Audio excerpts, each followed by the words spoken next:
Welcome to the Verizon Account Setup Guide. In this video, we'll walk you through everything you need to know to manage your Verizon account effectively. Let's start by creating your Verizon account. Follow these simple steps on your screen to get set up.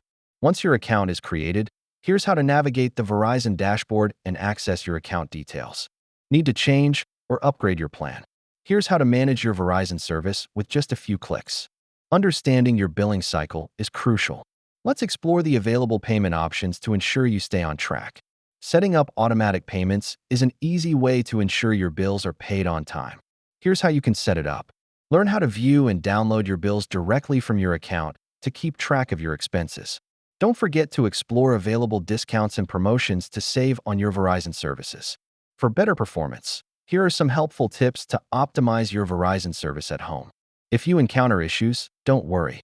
Here are some troubleshooting tips and resources for support.